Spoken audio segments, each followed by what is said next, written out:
Assalamualaikum warahmatullahi wabarakatuh.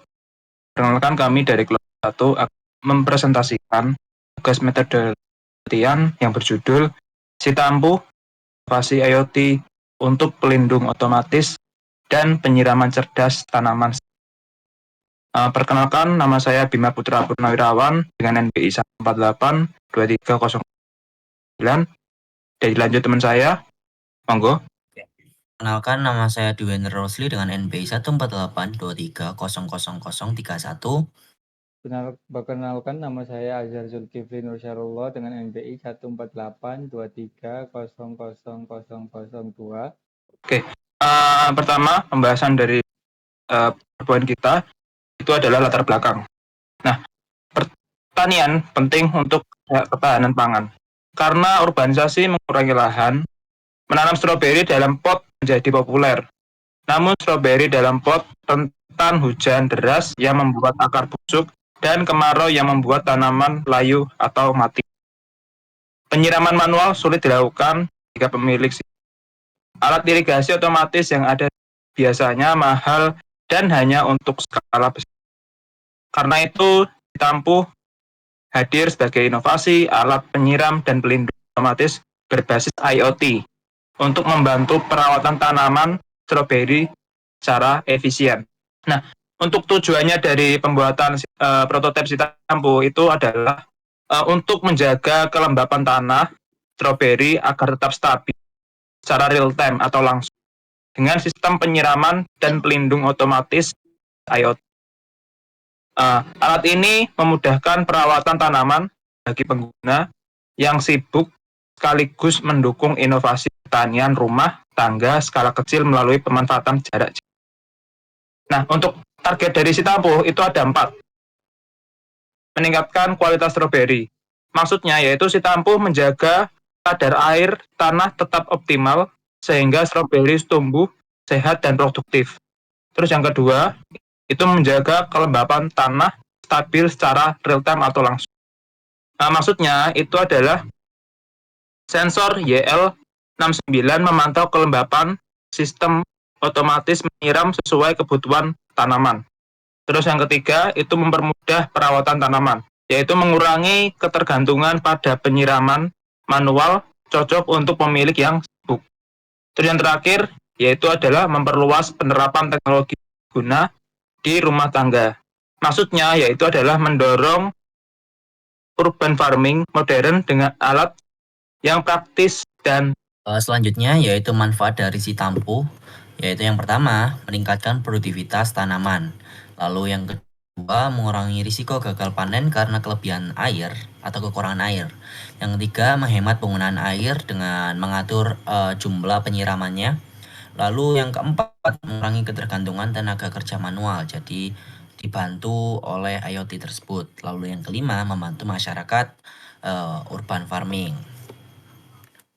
Lalu bagaimana dengan keunggulan produknya? Yaitu yang pertama, alat ini itu bisa melakukan penyiraman secara otomatis. Lalu yang kedua, alat ini juga dapat melindungi tanaman secara otomatis saat hujan. Jadi ketika air itu terdeteksi di pelindungnya, nanti maka akan menutup tanaman tersebut sehingga tidak terkena air yang berlebihan. Lalu yang ketiga itu integrasi aplikasi IoT lewat internet. Jadi kita sediakan aplikasi atau website untuk mengontrol alat tersebut. Lalu keunggulan produk lainnya yaitu alat ini berbeda dari sistem yang skalanya besar, yaitu seperti irigasi lahan luas. Karena jika irigasi lahan luas itu memerlukan jangkauannya luas, biayanya mahal dan maintenance itu juga mahal juga. Berbeda dengan alat kami yang biaya maintenance-nya itu lebih terjangkau karena alat tersebut kecil. Seperti itu karena skalanya skala rumah tangga. Lalu alat ini juga praktis, ringkas, dan portable. Sehingga dapat diubah atau dipindah kemana-mana.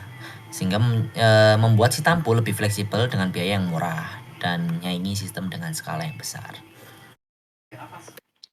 Lalu tahapan metodologi yang dilakukan pertama yaitu tahap perancangan, di mana kami melakukan perancangan pada konsep IoT-nya, terus perancangan pada alat IoT-nya, dan perancangan pada aplikasi IoT-nya.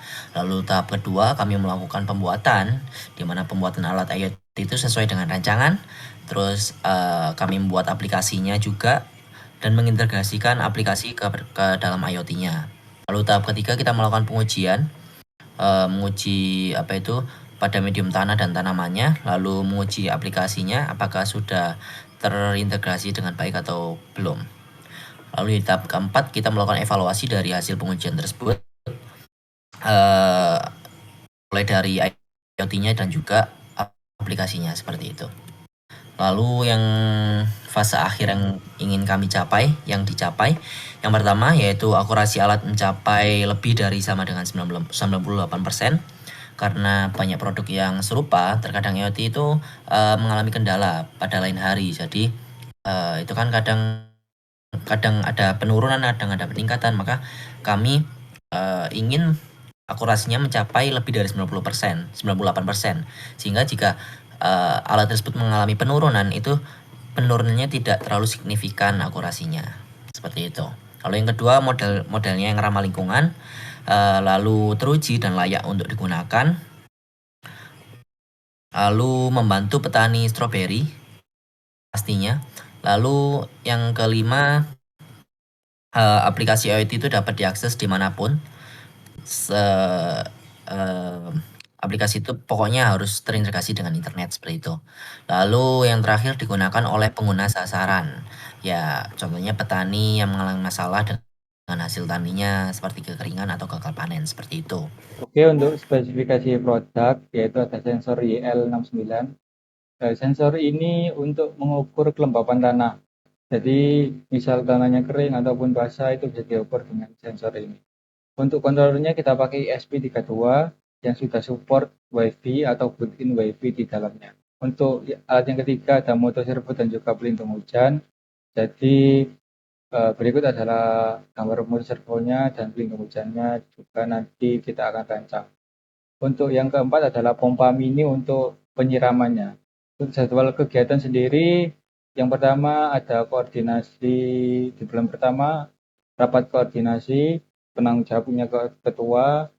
Yang kedua ada desain IoT bulan 1 dan bulan kedua oleh anggota 1 dan anggota 2. Yang ketiga adalah pengadaan alat dan bahan yang dilakukan oleh 3 orang, ketua, anggota 1, anggota 2, yang dilakukan secara 2 bulan 1 dan bulan 2. Yang keempat adalah ada perakitan yang dilakukan anggota 1 dan anggota 2. Perakitan dilakukan di bulan 1, 2, dan 3. Untuk yang kelima ada pengembangan aplikasi dilakukan oleh anggota 3 di bulan 3 dan 4 ataupun selesai perakitan IoT. Yang keenam ada integrasi apps dengan IoT dilakukan oleh anggota ketiga di bulan ketiga dan juga keempat. Yang ketujuh ada uji coba IoT yang dilakukan anggota keempat di bulan 2, 3, dan 4. Yang ke-8 ada finalisasi produk oleh anggota 4. Yang ke-9 ada laporan kemajuan PKM di bulan 1, 2, 3, dan 4. Dan yang ke-10 ada evaluasi hasil akhir PKM dan laporan akhir PKM yang dilakukan oleh ketua di bulan 1, 2, 3, dan 4. Untuk anggaran biaya sendiri, untuk perlengkapan diperlukan sumber dananya Belmawa. Kita ambil biaya 5.120.500. Untuk perguruan tinggi sendiri kita ambil 379. Untuk bahan habis pakai ataupun ATT, ATK, alat tulis seperti itulah. Kita ambil Belmawa sendiri 1.020.000, perguruan tinggi 127.000. Untuk biaya perjalanan sendiri kita ambil dari Belmawa 860.500, ke perguruan tinggi sendiri ada 105.000. Untuk lain-lain sendiri kita ambil dari Belmawa 986.000, untuk perguruan tinggi kita ambil 87.000. Untuk rekapnya kita ambil dana dari Belmawa sebesar 7.987.000 dan perguruan tinggi sebesar 698.000. Untuk jumlah total keseluruhan biaya yang kita perlukan adalah 8.685.000.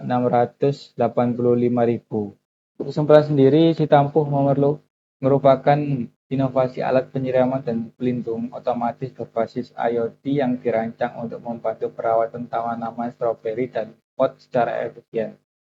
Jadi alat ini memadukan sensor kelembapan tanah dan pelindung hujan otomatis yang terintegrasi dengan aplikasi sehingga memudahkan pemantauan secara otomatis dan juga perawatan tanaman yang bisa dilakukan di mana saja.